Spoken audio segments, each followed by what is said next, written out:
ទាំងសភៅកម្រងពាក្យឃ្លាភាសាចិនចម្រុះក៏ដោយទាំងសភៅរឿងនិទានក៏ដោយបើសិនជាពួកយើងមើលទៅយល់ថាមិនយល់អត់ដឹងថាតើបកប្រែកន្លែងហ្នឹងហេតុអីបានបកអញ្ចេះអញ្ចោះពួកយើងគ្រាន់តែថតស្លឹកហ្នឹងឲ្យខ្ញុំមកខ្ញុំបញ្យល់ប្រាប់គ្នាយើងថាហេតុអីបានខ្ញុំបកបែបហ្នឹងតើខ្ញុំមានអំណាចអីទៅលើពាក្យហ្នឹងគឺជាទំនួលខុសត្រូវរបស់ខ្ញុំក្នុងករណីដែលពួកយើងទិញសភៅពីខ្ញុំទៅជម្រាបសួរបងប្អូនសិស្សានុសិស្សទាំងអស់ជាទីស្រឡាញ់រាប់អានសម្រាប់ថ្ងៃនេះខ្ញុំមានសភៅពីរប្រភេទចង់មកចែករំលែកមែនតើខ្ញុំធ្លាប់ធ្វើវីដេអូច្រើនដែរតាក់ទងទៅនឹងសភៅហ្នឹងប៉ុន្តែក្រោយនេះគឺជាប្រភេទសភៅដែលខ្ញុំទៅតែអាប់ដេតក្រោយមកទៀតអញ្ចឹងហើយទៅខ្ញុំចង់មកចែករំលែកបន្ថែមពីរប្រភេទផ្សេងគ្នាដែលក្នុងប្រភេទទី1យើងសម្ដៅទៅលើប្រភេទសភៅរឿងនិទានដែលសភៅរឿងនិទានយើងមានរហូតដល់3ក្បាលផ្សេងគ្នាព្រោះយើងដែលក្នុងមួយក្បាលយើងមានរហូតដល់30រឿងហើយរឿងនិទាននីមួយៗគឺយើងមានបកប្រែខ្មែរមាន pin in ការបកប្រែខ្មែរពួកខ្ញុំបកប្រែជាជួរណា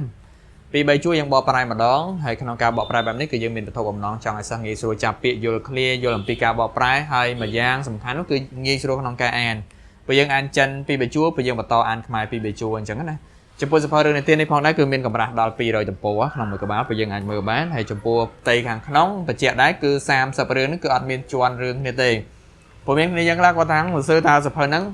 30រឿងក្នុងមួយក្បាលនោះមានជាន់គ្នាអត់អញ្ចឹងខ្ញុំចង់បញ្ជាក់ថា30រឿង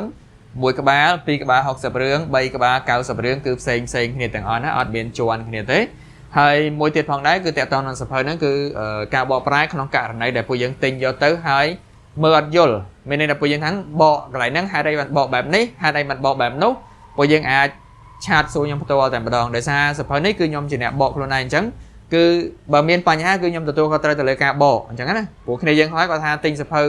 ខ្លះយកទៅគាត់មើលអត់យល់គាត់ថាមិនដឹងថាបកហ្នឹងមានន័យថាម៉េចអញ្ចឹងសភៅខ្ញុំបកខ្ញុំមានអំណាចពាក្យខ្លះខ្ញុំទទួលស្គាល់ថាយើងបកខុសអំពីក្នុង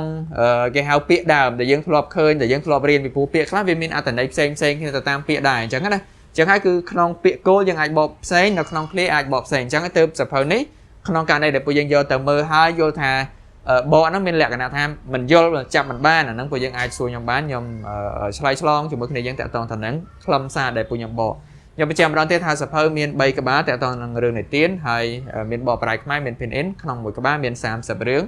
ចំពោះកម្រាស់ទំព័រគឺ200ទំព័រក្នុងមួយក្បាលនេះគឺជាប្រភេទសភៅទី1ហើយនឹងប្រភេទសភៅមួយទៀតគឺតាក់ទងទៅនឹងកម្រងពាក្យនិងឃ្លាភាសាចិនចម្រុះណាកម្រងពាក្យនិងឃ្លាភាសាចិនចម្រុះនេះខ្ញុំធ្លាប់ធ្វើវីដេអូបង្ហាញដាច់ដលែកមួយចំនួនដែរណាទាំងក្នុង YouTube ទាំងក្នុង Facebook ទាំងក្នុង TikTok គឺខ្ញុំបានធ្វើបង្ហាញហើយប៉ុន្តែឥឡូវយើងបង្ហាញភាសាទៀតតាក់ទងនឹងសភៅហ្នឹងដោយសារក្រោយនេះគឺយើងបន្ថែមពាក្យមួយចំនួនទៀតអញ្ចឹងនៅក្នុងសភៅនេះមួយក្បាលមានរហូតដល់300ពាក្យណាពាក្យនីមួយៗពួកយើងមានឃ្លាឧទាហរណ៍មាន pin in មានបកប្រែខ្មែរហើយមួយទៀតដែរក្នុងករណីដែលពួកយើងថាឥឡូវខ្ញុំចង់មើលតាភាគ3ហ្នឹងមានអីគេខ្លះភាគ